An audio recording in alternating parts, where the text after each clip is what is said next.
সাধারণকালের চতুর্থ সপ্তাহ সোমবার। প্রথম পাঠ সামুয়েলের দ্বিতীয় গ্রন্থ 15 অধ্যায়, পদ সংখ্যা 13 থেকে 14, 30 এবং 16 অধ্যায়, পদ সংখ্যা 5 থেকে 13। বিদ্রোহী পুত্র আবসালোমের ভয়ে দাউদের পলায়ন, দাউদকে শিমইয়ের কুৎসিত অপমান। একদিন একজন এসে দাউদকে এই খবর জানালো যে ইসরায়েলের লোকেরা এখন আবসালোমের আনুগত্য স্বীকার করেছে। তাই দাউদের যেসব কর্মচারী তার সঙ্গে জেরুসালেমে ছিল তিনি তাদের বললেন, চলো আমরা এখান থেকে পালিয়ে যাই, নইলে আবসালোমের হাত থেকে আমরা কেউই রক্ষা পাবো না। এক্ষুনি বেরিয়ে পড়তে হবে, নইলে সে তাড়াতাড়ি এসে আমাদের ধরে ফেলবে, আমাদের সর্বনাশ ঘটাবে। তলোয়ার চালিয়ে সে তো শহরে একটা হত্যাকাণ্ড শুরু করে দেবে। দাউদ এবার জলপাই পাহাড়ের চড়াই পথ বেয়ে উঠতে লাগলেন।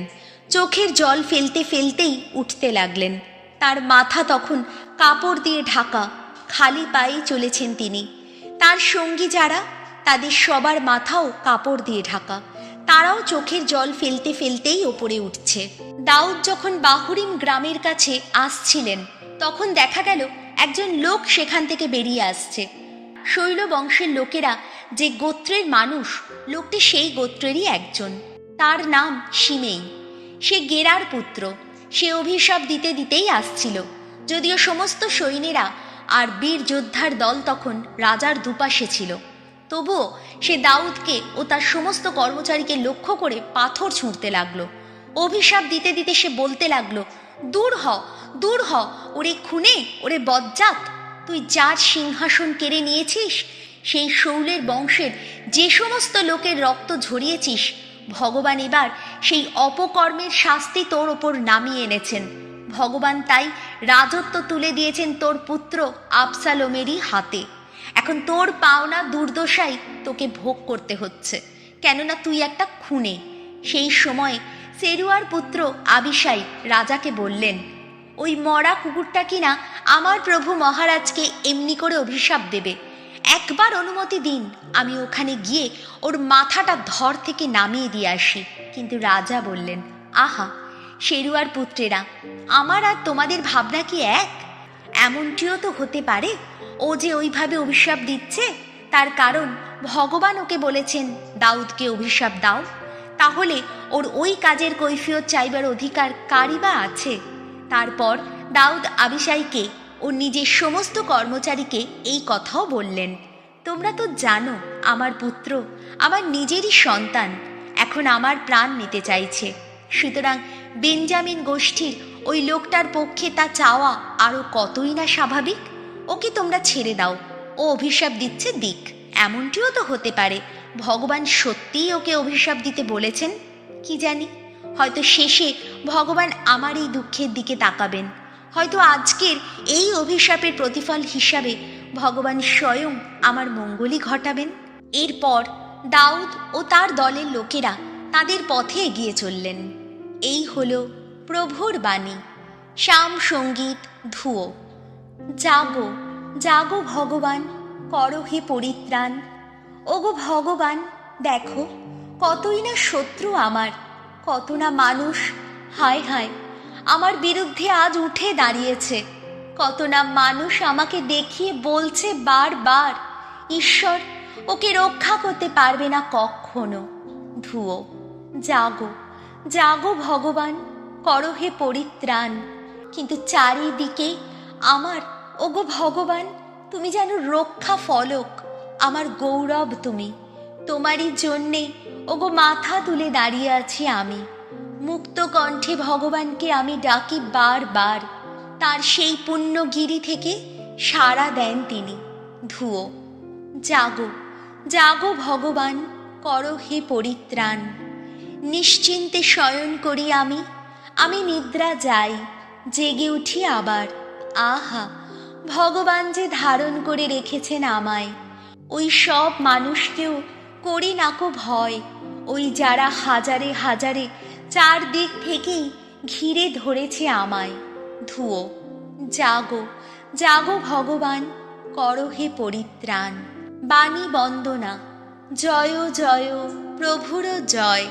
এক মহাপ্রবক্তা দেখা দিয়েছেন আমাদের মাঝখানে।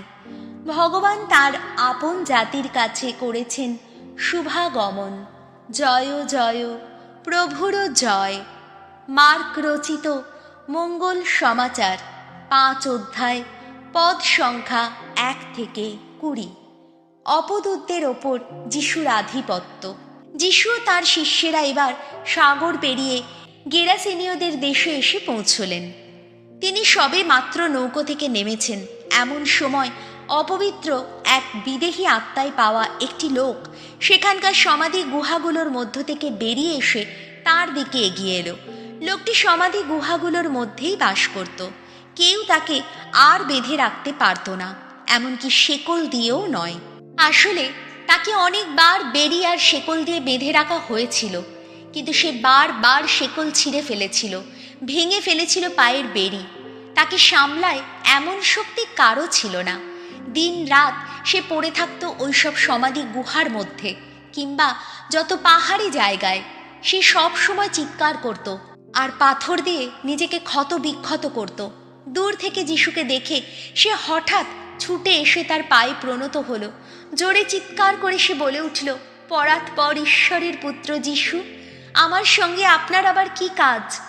ঈশ্বরের দোহাই, না, আমাকে যন্ত্রণা দেবেন না। সে অমন কথা বলল কেননা যিশু যে আগেই বলেছিলেন, ওরে অপবিত্র আত্মা, এই লোকটিকে ছেড়ে এক্ষুনি বেরিয়ে আয়। যিশু তখন ওই অপবিত্র আত্মাকে জিজ্ঞেস করলেন, তোর নাম কি?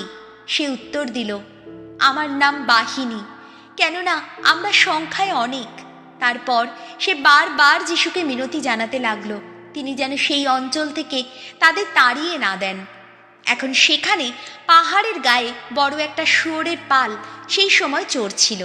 তাই ওই সব অপবিত্র আত্মা মিনতি করে বলতে লাগলো, আপনি বরং আমাদের ওই শুয়োরগুলোর মধ্যেই পাঠিয়ে দিন, ওদের মধ্যেই গিয়ে থাকতে দিন। যিশুও তখন তাদের সেই অনুমতি দিলেন। তখন সেই লোকটিকে ছেড়ে অপবিত্র আত্মারা গিয়ে ঢুকলো ওই শুয়োরগুলোর মধ্যে। সঙ্গে সঙ্গে ওই শুয়োরের পাল, প্রায় 1000-2 শুয়োর, ছুটে গিয়ে পাহাড়ের খাড়া ধার থেকে সাগরের মধ্যে ঝাঁপিয়ে পড়ল আর জলে ডুবে মরল। যারা শুয়োর চড়াচ্ছিল তারা তখন পালিয়ে গিয়ে কাছের শহরে ও যত পল্লীতে খবরটা সকলকে জানাতে লাগলো। ব্যাপারটা কি তা দেখার জন্য লোকেরাও তখন সেখানে আসতে লাগলো। যিশুর কাছে এসে তারা দেখতে পেল অপদূতে পাওয়া সেই লোকটি সেখানে বসে আছে। তার গায়ে রয়েছে জামা কাপড়, সে প্রকৃতিস্থ অবস্থাতেই রয়েছে। হ্যাঁ, এ তো সেই লোকটাই যার মধ্যে ছিল অপদূতের সেই বাহিনী।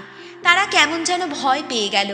যারা সব কিছু দেখেছিল তারা তখন অপদূতে পাওয়া ওই লোকটির কি ঘটেছে আর শুয়োরগুলোর ব্যাপারটাও সকলকেই শোনালো। তখন লোকেরা যিশুকে বারবার অনুরোধ করতে লাগলো তিনি তাদের এলাকা ছেড়ে যেন চলেই যান। তিনি যখন নৌকোয় উঠছেন তখন যাকে আগে অপদূতে পেয়েছিল সেই লোকটি মিনতি করে তার সঙ্গে যাবার অনুমতি চাইতে লাগলো, কিন্তু যিশু সেই অনুমতি দিলেন না। তিনি বললেন, তুমি বরং বাড়িতে আত্মীয়দের কাছেই ফিরে যাও। তোমার জন্যে প্রভু যা কিছু করেছেন, তোমার প্রতি তিনি কত কৃপা দেখিয়েছেন, সেই কথা তুমি তাদের জানাও।